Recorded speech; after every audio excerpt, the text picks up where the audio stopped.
Everyone, कैसे हैं आप सब। I hope you all people are doing good, great and safe at your places. मेरा नाम है पलक राजपूत, आप सभी की कॉमर्स वाली दीदी एक बार फिर से स्वागत करती हूँ आप सभी का पढ़ ले 11th कॉमर्स पे।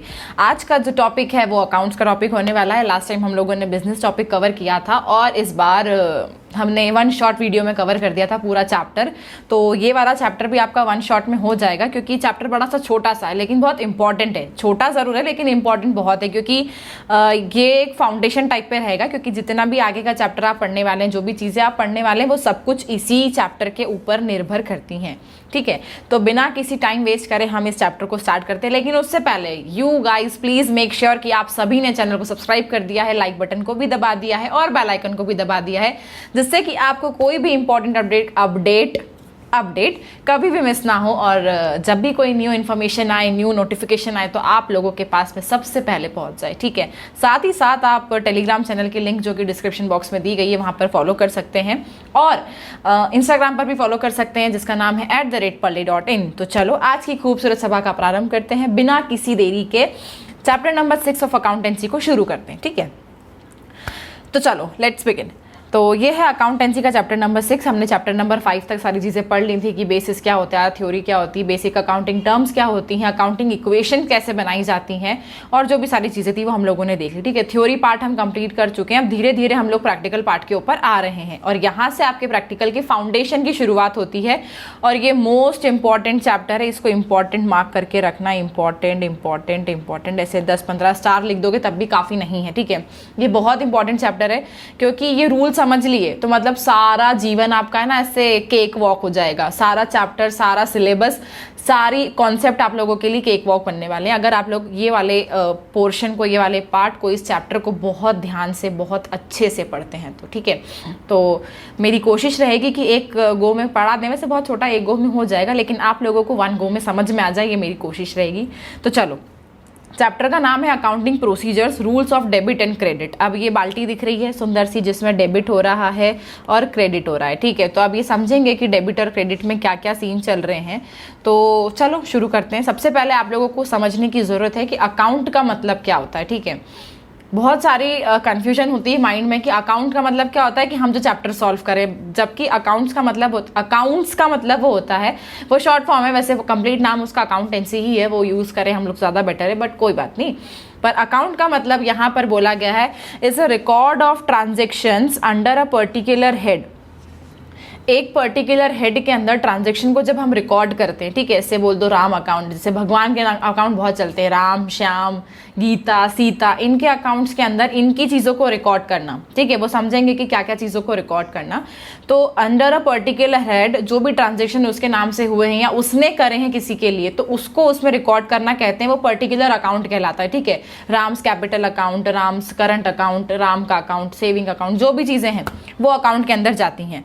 It records not only the amount of transactions but also their effect and direction। ठीक है, ये जो होता है, ये अकाउंट सिर्फ ट्रांजैक्शन को रिकॉर्ड नहीं करता लेकिन उसकी डायरेक्शन को भी रिकॉर्ड करता है। ठीक है, डायरेक्शन मतलब कौन सा, कि डेबिट साइड पे होगा या क्रेडिट साइड पे होगा, क्या उसका इफेक्ट आने वाला है उसकी इनकम के ऊपर, उसके कैपिटल के ऊपर, क्या नेचर पड़ने वाला है, वो सारी चीज़ों को अकाउंट के अंदर देख परख कर रिकॉर्ड किया जाता है। ठीक है, it is usually in a T form. ठीक है, अब टी फॉर्म इसलिए लिख रखा है यहाँ पे क्योंकि आपको एग्जाम में क्वेश्चन भी आएगा कि open a T shape account for particular name, और वो दे देंगे। ठीक है, तो इसलिए टी शेप क्यों बोलते हैं, क्योंकि इसका जो शेप होता है ना वो कुछ इस तरीके से होता है।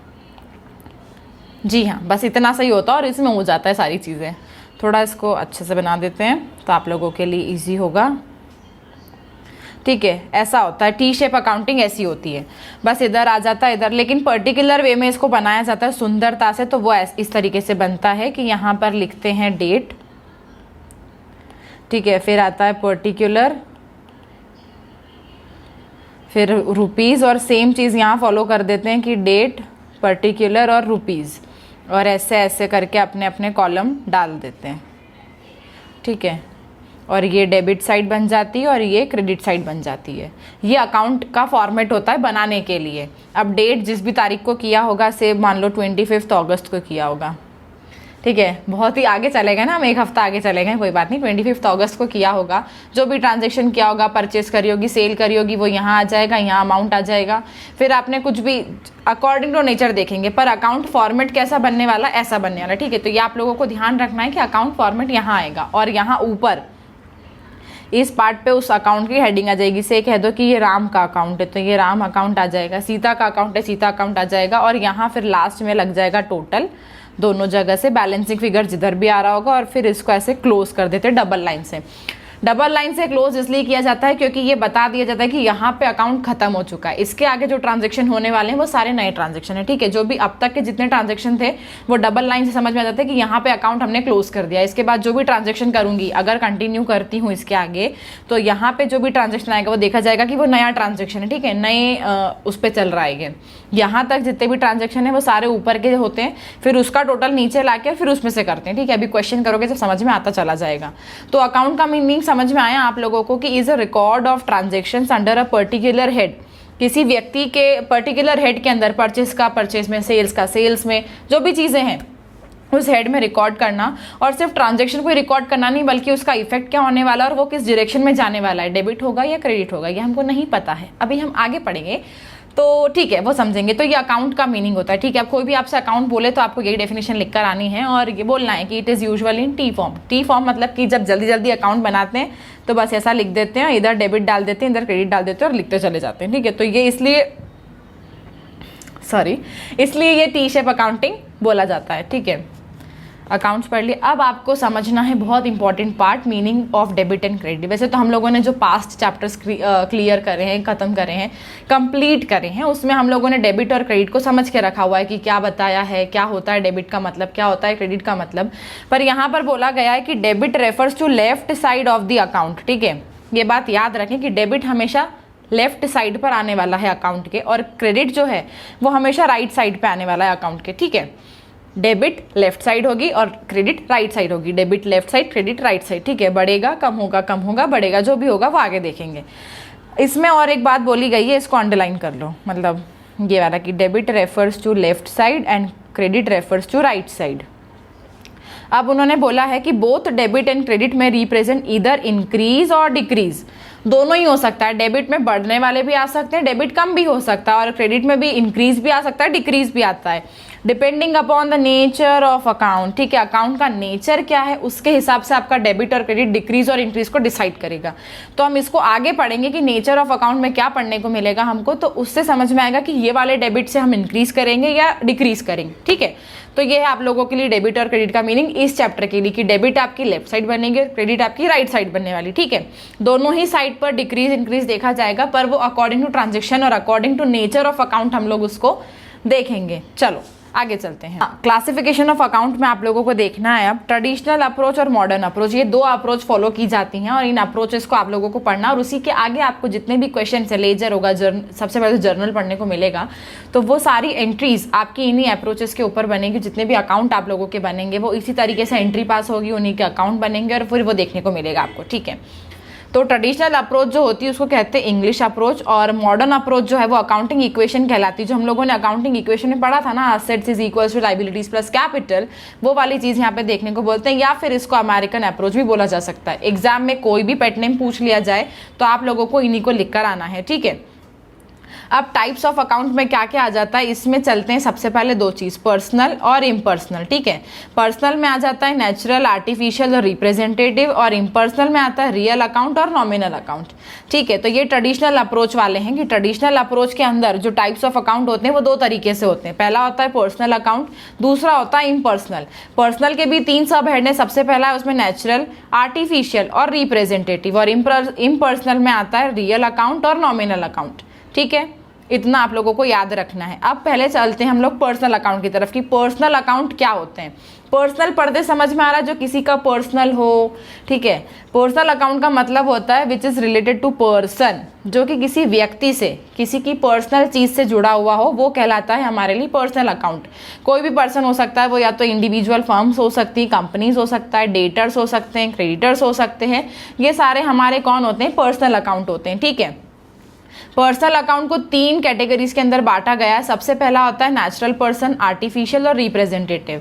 पर्सनल अकाउंट समझ में आया, कौन किसी व्यक्ति के बारे में या किसी फर्म के बारे में, किसी पर्सनल के बारे में बात हो रही है, ठीक है, उसको कहते हैं हम लोग पर्सनल अकाउंट। अब इसकी भी 3 कैटेगरीज है। पहला होता है नेचुरल, दूसरा होता है आर्टिफिशियल और तीसरा होता है रिप्रेजेंटेटिव। और सबसे मोस्ट इंपॉर्टेंट बात जो है वो यहाँ पे है कि इसका जो रूल है, रूल ऑफ डेबिट और क्रेडिट जो है उसका, डेबिट और क्रेडिट जो रूल है इसका, वो कहलाया जाता है debit the receiver and credit the giver. ठीक है, यहाँ पर डेबिट द रिसीवर बनेगा और क्रेडिट द गिवर बनेगा। अगर आपने पर्सनल अकाउंट को आइडेंटिफाई कर लिया, ठीक है, तो फिर आपको रूल क्या फॉलो करना है कि जो भी आप चीज़ रिसीव करने वाले हो उसको आप डेबिट साइड पर रिकॉर्ड करोगे, और जो भी आप चीज़ देने वाले हो वो आप क्रेडिट साइड के ऊपर रिकॉर्ड करने वाले हो। ठीक है, ये पर्सनल अकाउंट का नेचर है कि वो डेबिट द रिसीवर बनेगा और क्रेडिट द गिवर बनेगा। जो भी चीज़ मुझे मिलने वाली है, मुझे इनकम मिलेगी, मुझे बोनस मिलेगा, मुझे सैलरी मिलेगी, मुझे कमीशन मिलेगा, वो सारी चीज़ें मैं डेबिट साइड पे रिकॉर्ड करूंगी। और वहीं पर मुझे कुछ भी देना पड़ रहा है, ठीक है, तो जैसे कि मुझे रेंट देना पड़ता है, मुझे स्टेशनरी, मेरे एक्सपेंसेस परचेज करनी पड़ती है, तो वो मुझे क्रेडिट साइड के ऊपर रिकॉर्ड करना पड़ेगा। अब यहाँ पे परचेज तो आएगा नहीं, पर ठीक है, फिर भी एक तरीके से एग्जाम्पल कि आपको जो भी खर्चे देना है वो आपको क्रेडिट साइड पर देना है, और जो भी आपको इनकम मिलने वाली है वो आप लोगों की डेबिट साइड पे होने वाली। ठीक है, अब इसमें 3 अकाउंट चलते हैं। सबसे पहला होता है नेचुरल अकाउंट। नेचुरल अकाउंट होता है जिनको भगवान ने बनाया है, ठीक है, ये होते हैं नेचुरल पर्सन। जैसे कि आप और मैं, हम लोग नेचुरल पर्सन है, हमें भगवान जी ने बनाया हुआ है। और ये जितने भी लोग होंगे, जो भी किसी लिविंग बीइंग के अकाउंट को शो करता है, जैसे राम हो गया, सीता हो गया, रमन हो गया, गीता हो गया, जितने भी नाम आते हैं, ठीक है, अशोक, कुलदीप, जितने भी लोग हैं, वो नेचुरल पर्सन्स के अकाउंट होते हैं, नेचुरल पर्सन अकाउंट। ठीक है, किसी व्यक्ति के बारे में बात करी जा रही, किसी ऐसे जिसको भगवान ने बनाया है, ठीक है, भगवान ने बना के यहाँ भेजा है धरती पर, वो वाले अकाउंट को कहते हैं नेचुरल पर्सन अकाउंट। ठीक है, अब आर्टिफिशियल अकाउंट वो होते हैं जो कि मेन मेड है। ठीक है, आर्टिफिशियल वो जिसको भगवान ने नहीं बनाया है। तो भगवान ने नहीं बनाया होगा तो किसने बनाया होगा? हम सुंदर से इंसानों ने बनाया होगा। और हम इंसानों ने क्या बनाया हुआ है? हम लोगों ने बना रखी है फर्म, हम लोगों ने बना रखी है कंपनीज, ठीक है, या फिर कोई भी इंडस्ट्री का अकाउंट हो गया, किसी भी कंपनी का अकाउंट हो गया, किसी भी इंडिविजुअल फर्म का हो गया, पार्टनरशिप फर्म का अकाउंट हो गया, वो कहलाता है आर्टिफिशियल पर्सनल अकाउंट। ठीक है, ये आप लोगों को याद रखना है। इसमें रूल सब में यही चलेगा, किसी भी नेचुरल पर्सन का अकाउंट हुआ तो भी debit the receiver credit the giver बनेगा, किसी फर्म या कंपनी का अकाउंट हुआ तब भी यही रूल बनेगा, और किसी रिप्रेजेंटेटिव पर्सनल अकाउंट हो तब भी यही रूल बनने वाला है यहाँ पे। ठीक है, तो आर्टिफिशियल समझ में आया, जिसको इंसानों ने बनाया है, ठीक है, जो कि मैन मेड है। क्या है? कंपनी हमने बनाई है, लॉ हम लोगों ने लिखा है, हमारे जैसे इंसानों ने लॉ लिख के गए हैं, कंपनीज एक्ट 2013, उसके अंदर रजिस्ट्रेशन कंपनी कराती है, और फिर वो मैन मेड कंपनी होती, ठीक है, क्योंकि इंसान ने बनाया है उसको, कंट्रोल भी इंसान के द्वारा की जाती है वो। तो आर्टिफिशियल पर्सनल अकाउंट के अंदर जितनी भी कंपनीज हो गई, फर्म्स हो गई, पार्टनरशिप फर्म्स हो गई, इंडस्ट्रीज हो गए, किसी भी उसका जो कि इंसान को छोड़ के बाकी सारे अकाउंट यहाँ पे आते हैं। फिर है रिप्रेजेंटेटिव पर्सनल अकाउंट। अब रिप्रेजेंटेटिव पर्सनल अकाउंट का मतलब होता है जो किसी को रिप्रेजेंट करती है। ठीक है, जैसे कि रेंट आपको देना है, बाकी है, बाकी रेंट होना मतलब क्या होता है? Outstanding rent. किसी भी आउटस्टैंडिंग चीज़ को शो करती है, या फिर एक्रूड इनकम को शो करती है, ठीक है, या फिर इनकम रिसीव्ड इन एडवांस को शो करती है। आपकी इनकम, एक्रूड इनकम क्या होती है कि आप लोगों को इनकम ड्यू हो गई है लेकिन अभी तक रिसीव नहीं हुई है, वो होती है एक्रूड इनकम। और दूसरी होती है इनकम रिसीव्ड इन एडवांस। ठीक है, मतलब वो लाइबिलिटी जैसा इनकम रिसीव्ड इन एडवांस वाला अकाउंट यहाँ पे आता है।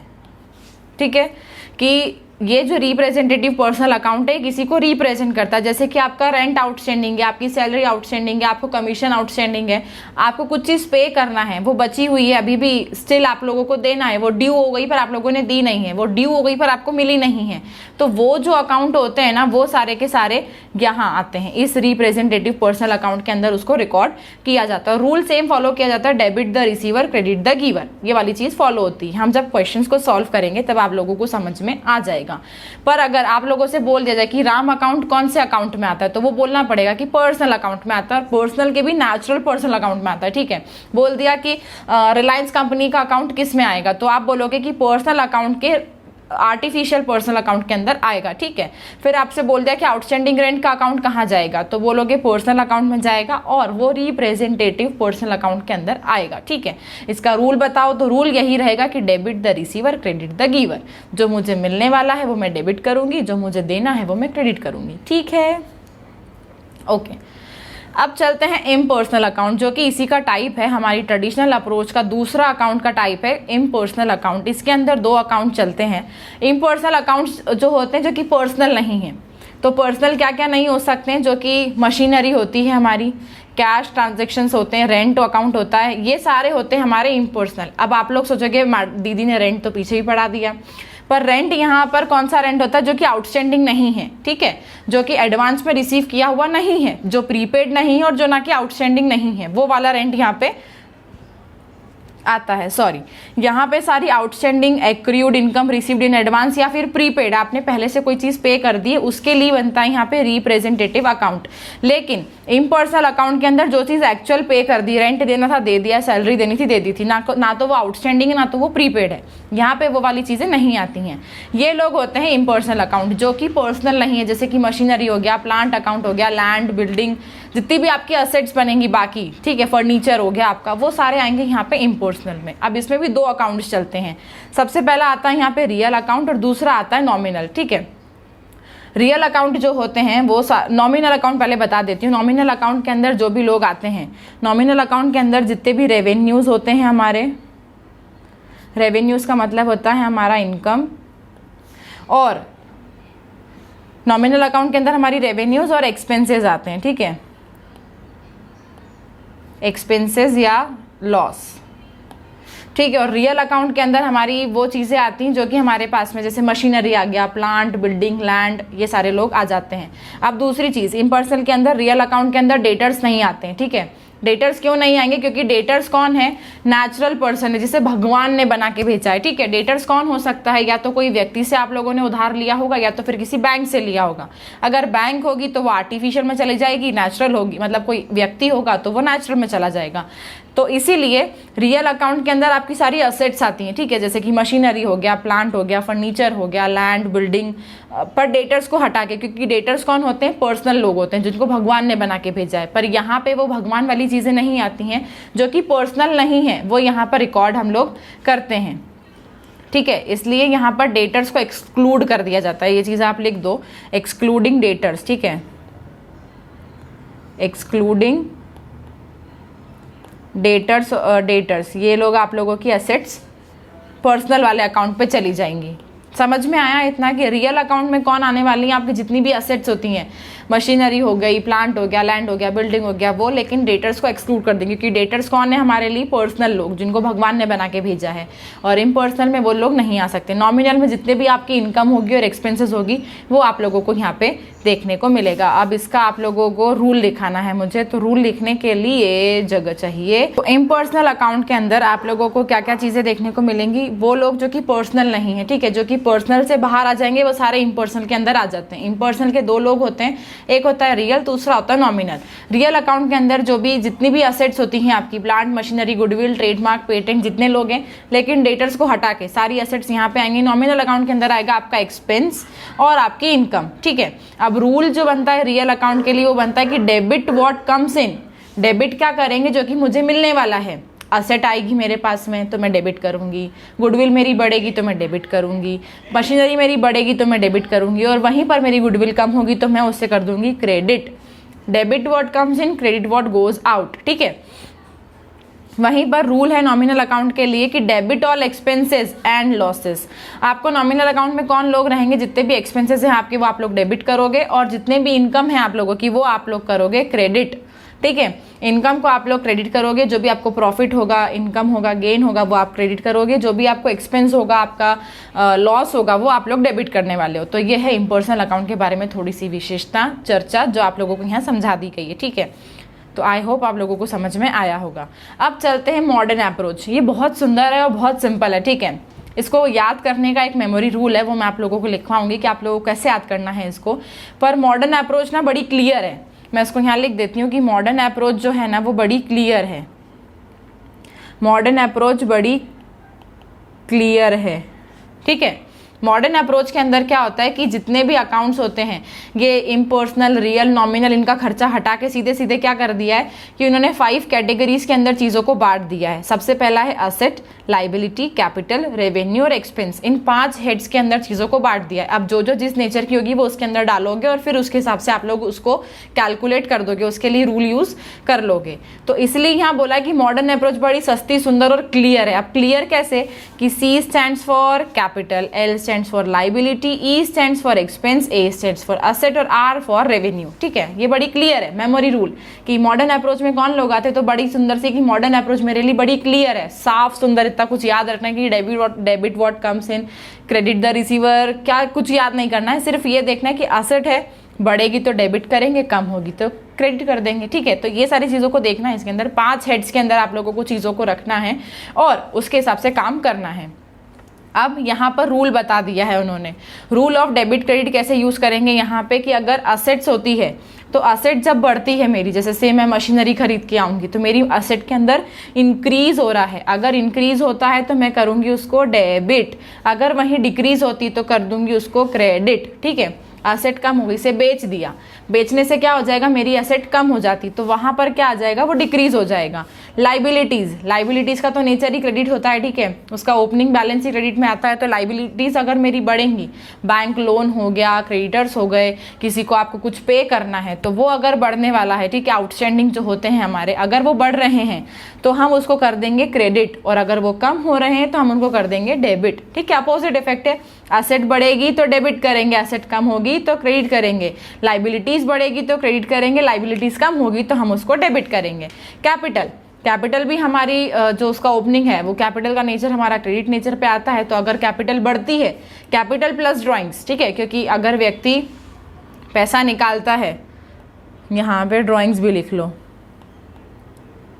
ठीक है, प्रोप्राइटर्स जो पैसे निकालते हैं पर्सनल यूज़ के लिए वो कैपिटल में से निकालते हैं, बिजनेस में से जब निकालते हैं। तो कैपिटल या ड्राइंग जब बढ़ेंगी तो क्रेडिट करेंगे, या जब वो कम होगी तो उसको डेबिट कर देंगे। ठीक है, रेवेन्यूज़, मेरी इनकम जब भी बढ़ेगी तो मैं उसको क्रेडिट करूंगी, मेरे जो अगर इनकम मेरी कम होगी, मुझे कुछ भी अगर लॉस होता है तो वो डेबिट करूंगी। ठीक है, सेम है कि रेवेन्यू का उल्टा क्या हो जाएगा, एक्सपेंस होना या लॉस होना। अगर मेरे एक्सपेंसेस बढ़ेंगे तो डेबिट करूंगी, एक्सपेंसेस कम होंगे तो डेबिट करूंगी। अब इसमें एक चीज़ याद रखो कि ए और ई दोनों सेम नेचर पे, अगर ए और ई में कुछ भी बढ़ता है तो वो डेबिट होगा, और ए और ई में कुछ भी कम होता है तो वो क्रेडिट होगा। ठीक है, असेट्स और एक्सपेंसेस में अगर कभी भी इंक्रीज होता है तो उसको डेबिट करते हैं, और कभी भी डिक्रीज होता है तो उसको क्रेडिट कर देते हैं। बाकी जो 3 चीज़ें हैं, LCR जब भी बढ़ेंगे तो क्रेडिट होंगे और कम होंगे तो डेबिट होंगे। ठीक है, ये नॉर्मल सा रूल है पर ठीक है, तो इसको याद करने के लिए आपको फॉर्मूला दे दिया है क्लियर। मॉडर्न अप्रोच मेरे लिए बड़ी सुंदर सी क्लियर है। ठीक है, अब चलते हैं आपको बैलेंसिंग ऑफ एन अकाउंट सिखाने के लिए कि अकाउंट्स को बैलेंस कैसे किया जाता है। ठीक है, बैलेंसिंग ऑफ अकाउंट्स करने में तब मजा आएगा जब आप लोगों को बनाते कुछ आता है। ठीक है, इसके लिए हम एक एग्जाम्पल ले लेते हैं यहाँ पे। तो ये आप लोगों के लिए एग्जाम्पल लिख दिया गया है कि कैश, परचेज और रेंट। आपके पास में सबसे पहली चीज़ जो आपको कैश गिवन है, 1 लाख रुपए का कैश है, जिसमें से आपने 50,000 का परचेज कर लिया है, 20,000 का रेंट दे दिया और 10,000 की सैलरी दे दी है। तो अगर यहीं पे करूँ तो सामने दिख रहा है कि 20,000 रुपये का बैलेंस बचने वाला है। ठीक है, लेकिन इसको अकाउंट में कैसे शो करते हैं वो हम पढ़ते हैं। ठीक है, तो अकाउंट बनाने के लिए सुंदर सा टी शेप अकाउंटिंग आप लोगों को ओपन करनी है, और यहाँ ऊपर लिखना है अकाउंट का नाम, कैश अकाउंट। ठीक है, कैश अकाउंट, कैश कौन होगा मेरे लिए, कैश मेरी असेट होती। ठीक है, लिक्विड असेट होती मेरी कैश, मेरी करंट असेट्स के अंदर आती है। तो ऐसा सिंपल सा अकाउंट बना दो उसके लिए। ठीक है, ये लेफ्ट साइड डेबिट है, राइट साइड क्रेडिट है। अब कैश क्योंकि मेरे लिए असेट है तो उसका ओपनिंग बैलेंस जो होता है वो लिखाता है हमेशा डेबिट साइड पे, और वो लिखाता है ऐसे टू बैलेंस ब्रॉट डाउन। ठीक है, ब्रॉट डाउन क्यों, क्योंकि क्वेश्चन में गिवन था इसलिए उसको ब्रॉट डाउन किया हुआ है। कितना है, जो कि 1 लाख रुपीज़। ठीक है, और उसमें से फिर उसने बोला है कि आपने परचेज कर दिया है। अब परचेज की एंट्री क्या बनाऊंगी, परचेज मेरी जब होती तो मैं एंट्री क्या लिखती हूँ, purchase account debit to cash. वो आप लोग आगे पढ़ोगे, पर ठीक है, इतना नहीं जाते हैं, इतना आगे नहीं जाते हैं। हाँ, परचेस करोगे तो मतलब आप लोगों की कैश कम हो रही है, तो हमने अभी रूल पीछे पढ़ा है कि जब भी मेरी असेट कोई कम होगी तो मैं क्या कर दूंगी, उसको क्रेडिट कर दूंगी। तो असेट मेरी कम हो रही है, और किस वजह से कम हो रही है, तो वो हो रही है परचेस करने की वजह से, ठीक है, बाय परचेस। कितना कर दिया? 50,000, ठीक है। फिर रेंट भी मैंने कैश में पे किया है, तो अब मेरा वापस कैश कम हो रहा है, किसकी वजह से? रेंट देने की वजह से, तो इसलिए बाय रेंट कर दिया 20,000। फिर और कैश कम हो रहा है मेरा सैलरी देने की वजह से, तो मेरी एसेट कम हो गई किस वजह से? सैलरी देने से, जो कि थी मेरी 10,000। अब इधर का अकाउंट टोटल लगाएंगे अपन, तो कितना आएगा? 50 + 20 + 10 कितना आ रहा है? 80,000 रुपीज़। और यहाँ कितना था? 1 लाख रुपीज़। तो 1 लाख में से 80,000 जाएंगे तो कितना बचेगा? 20,000 रुपये बचेंगे। तो बैलेंस अकाउंट को कैसे करना है कि दोनों साइड इक्वल आनी चाहिए। तो किस साइड टोटल कम पड़ रहा है? मेरे साथ में क्रेडिट साइड पर टोटल कम पड़ रहा है। तो यहाँ क्या लिख दूंगी मैं? बाय बैलेंस कैरीड डाउन, ठीक है। जितना बच रहा है, कितना बच रहा है यहाँ पे? 20,000। और यहाँ पर फिर 1 लाख रुपए लिखकर अकाउंट को बैलेंस कर देंगे, ठीक है। ये अकाउंट को बैलेंस करना होता है कि जिस भी साइड पे टोटल कम पड़ रहा है उस साइड पे उस अकाउंट को बैलेंस करते हैं। अगर यही चीज़ इधर होती डेबिट साइड पे, तो यहाँ पे हो जाता टू बैलेंस कैरीड डाउन, और वो जितने भी अमाउंट होता वो करके हम लिख देते हैं। किधर भी आ सकता है, जिधर भी कम पड़ेगा उधर आप लोग अकाउंट को बैलेंस करोगे, और फिर लास्ट में टोटल दोनों का इक्वल मैच होना चाहिए। ये बात इंपॉर्टेंट है, बहुत इंपॉर्टेंट है। इस चीज़ को हमेशा याद रखो कि आपके अकाउंट का टोटल मैच होना चाहिए, ठीक है, दोनों साइड का। Debit is equals to credit होना चाहिए, 1 lakh is equals to 1 lakh होना चाहिए। फिर जब नई जगह पे जाओगे, जब नए उस पे जाओगे, तो ये जो बैलेंस बचा हुआ है, मतलब ये जो बैलेंस बचा हुआ है, इसको आप इस साइड पर ट्रांसफर करके लिखोगे। वो हम आगे जब क्वेश्चन सॉल्व करेंगे उसमें आप लोगों को चीज़ सिखा दी जाएगी। पर बैलेंसिंग अकाउंट ऐसे करते हैं कि जिस भी साइड पर टोटल कम पड़ने वाला है उस साइड को बैलेंस कर दिया जाता है, जो भी डिफरेंस अमाउंट आ रहा होता है, ठीक है। यहाँ पे 1 लाख रुपए थे, 80,000 का खर्चा हो गया। नॉर्मल सी बात है कि मेरे पास में 1 लाख रुपए थे, मैंने 80,000 खर्च कर दी, कितना बचेगा? 20,000 रुपये। 20,000 अभी मेरे हाथ में है और वो मेरे पास में इधर शो होंगे, ठीक है। ये मेरा क्रेडिट बैलेंस शो कर रहा है क्योंकि ये क्रेडिट साइड पे है, इसलिए, ठीक है। अब इसको जब आगे शुरू करूंगी, अकाउंट क्लोज करने के बाद में दूसरी बार में जब इसको लेके आऊंगी तो ये इधर बैलेंस आ जाएगा, ठीक है। तो ये है बैलेंसिंग ऑफ अकाउंट। अब इसको पढ़ भी लेते हैं। A balance of an account is the difference between the total of its debit and credit sides. दोनों साइड का डिफरेंस आपका बैलेंस आता है। If the total of debit side is more than the total of credit side then the account is said to have a debit balance. अगर आपका debit side का total ज़्यादा आता है आपके क्रेडिट साइड से, जैसे 1 लाख रुपए आ रहा था, तो आपके अकाउंट को क्या कहते हैं? डेबिट बैलेंस कहते हैं। अगर आपके क्रेडिट साइड का टोटल जो है वो ज़्यादा आता है, when it has a credit balance when total of credit side is more than the total of debit side. जब आपके क्रेडिट साइड का टोटल जो है वो ज़्यादा आपके डेबिट साइड से ज़्यादा होता है, तब उसके अकाउंट को, उसके बैलेंस को कहते हैं कि वो बैलेंस जो है वो क्रेडिट बैलेंस शो कर रहा है, ठीक है। ये होता है बैलेंसिंग ऑफ एन अकाउंट, कि आपको अकाउंट को बैलेंस कैसे करना है कि जिस भी साइड पे अकाउंट कम पड़ रहा है, जिस भी साइड पे टोटल कम पड़ रहा है, वहाँ पर आप अपने अकाउंट को बैलेंस करेंगे।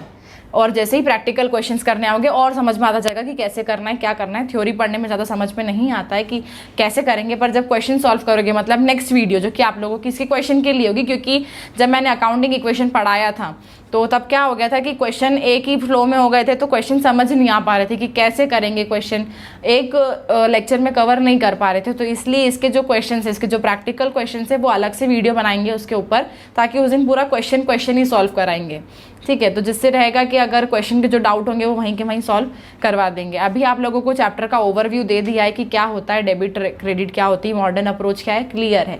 और जो हमारी ट्रेडिशनल अप्रोच है वो क्या होती है, जिसके अंदर आते हैं हमारे पर्सनल, रियल, नॉमिनल अकाउंट आते हैं हमारे, वो आप लोगों को देखना है, ओके। तो आज की सभा का समापन यहीं करते हैं, क्योंकि चैप्टर आप लोगों का हो गया है फिनिश। 30 मिनट्स के अंदर आप लोगों ने चैप्टर को फिनिश कर दिया है। और अब हम इसके क्वेश्चंस को सॉल्व करेंगे बहुत जल्द, मतलब आने वाली वीडियो में वो इसके क्वेश्चंस के ऊपर ही रहेगी, ठीक है। इसके नोट्स भी बन के आपको फटाफट मिल जाएंगे, जितने बन गए हैं उनसे तो पढ़ना शुरू करें आप लोग, ठीक है। और कुछ भी डाउट होता है, अगर कुछ भी समझ में नहीं आता है, तो प्लीज़ कमेंट सेक्शन में बताया करो। आप लोगों के डाउट को सॉल्व किया जाएगा, ज़रूर किया जाता है। जो भी डाउट ऐसा लगता है, जो जेन्युइन डाउट होता है, ठीक है, जो भी डाउट ऐसा लगता है कि हाँ ये डाउट सबके लिए आ सकता है, कोई एक बच्चा ही पूछता है पर वो सबके लिए हो सकता है, तो वो डाउट सॉल्व ज़रूर कराया जाएगा। और अगर वीडियो अच्छी लगी हो तो रिव्यूज़ डाल सकते हो नीचे कमेंट सेक्शन के अंदर कि आपको वीडियो कैसी लगी। तो मिलेंगे आपको नए वीडियो में, उससे पहले मैं अपना सुविचार लिखूंगी। ओके, तो आज का सुविचार यह है कि success is not the key to happiness but happiness is the key to success. कभी भी ये चीज़ नहीं बोलना चाहिए आप लोगों ने कि मुझे ये चीज़ मिल जाएगी तो मैं खुश रहूंगी या खुश रहूंगा, कि मुझे ये मिल जाएगा, मुझे फ़ोन मिल जाएगा, मुझे इतने मार्क्स आएंगे तो मैं खुश हो जाऊंगा। आप अगर अभी खुश हैं तो आपको वो सक्सेस ज़रूर मिल जाएगी। आप जो अभी करंट में जो काम करें, अगर पढ़ाई खुश होकर करोगे तो मार्क्स अच्छे ही आने, और अगर पढ़ाई को बोझ समझ कर करोगे तो मार्क्स बिल्कुल भी अच्छे नहीं आने हैं, ठीक है। तो कभी भी ये नहीं बोलना चाहिए कि मुझे ये मिल जाएगा तो मैं खुश रहूंगी या रहूंगा। आपके पास में जो है उस चीज़ को अप्रिशिएट करो, ग्रैटिट्यूड शो करो, थैंकफुलनेस शो करो कि आपके पास में वो चीज़ें हैं, क्योंकि बहुत से लोग ऐसे हैं इस दुनिया में जो कि आपके पास है, उनके पास में वो भी नहीं है। तो you should feel happy, blessed, proud, जो भी बोल सकते हो आप लोग, कि हमारे पास में जो है वो सफिशिएंट है, ठीक है। सेटिस्फाइड रहोगे तो और चीज़ें मिलती चली जाएंगी।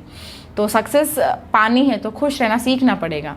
जो चीज़ कर रहे हो उससे हैप्पीनेस लेकर आओ, कि आप पढ़ाई कर रहे हो तो हैप्पी माइंड से कि खुश होकर पढ़ना है मुझे, तो अपने आप रिजल्ट भी हैप्पी हैप्पी हंसता हुआ आएगा, पास लिखा हुआ आएगा, एंड मार्क्स भी बहुत अच्छे आएंगे, ठीक है।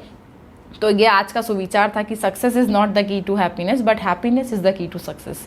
जो काम आप कर रहे हो अगर उससे आपको प्यार है, अगर उससे आपको खुशी मिलती है तो अपने आप सक्सेस भी मिल ही जाएगी, ठीक है। हैप्पीनेस के ऊपर अगर आपको हैप्पीनेस मिल रही है तो आपको सक्सेस मिल जाएगी, लेकिन ऐसा नहीं बोलना है कि सक्सेस मिलेगी तो खुश हो जाऊंगा, ठीक है। आई होप आप लोगों को समझ में आया होगा, सुना होगा आप लोगों ने थॉट, पर फिर भी इस बात को याद रखो। एंड जब तक मैं नई वीडियो की तरफ लाऊंगी आप लोगों को, मतलब आने वाले, आज क्या है, आज है ट्यूसडे, तो आप लोगों की आप वीडियो आएगी थर्सडे के दिन। तो थर्सडे के दिन आप लोगों को चैप्टर सॉल्व कराया जाएगा, जो कि इसके मेन इंपॉर्टेंट क्वेश्चंस होते हैं, और एमसीक्यू भी कराए जाएंगे इसके, एमसीक्यू भी कराए जाएंगे इसके, ठीक है, क्योंकि इससे एमसीक्यू का ही पूछने वाले हैं आप लोगों से। फर्स्ट टर्म में जो सिलेबस है आप लोगों का वो एमसीक्यू का ही है, पर फिर भी हम कुछ प्रैक्टिकल क्वेश्चन सॉल्व करके देखेंगे, क्या पता बोर्ड ने बोल दिया कि हम प्रैक्टिकल क्वेश्चन भी लेंगे तो इसलिए आप लोगों को वो एमसीक्यू प्लस प्रैक्टिकल आपको उस दिन सॉल्व कराया जाएगा थर्सडे वाले दिन। तो बने रहो पढ़ ले 11:30 कॉमर्स के साथ में, अपना ध्यान रहो, घर पर रहो, सुरक्षित रहो। मिलेंगे बहुत जल्द नई वीडियो में, तब तक जय हिंद, वंदे मातरम, बाय।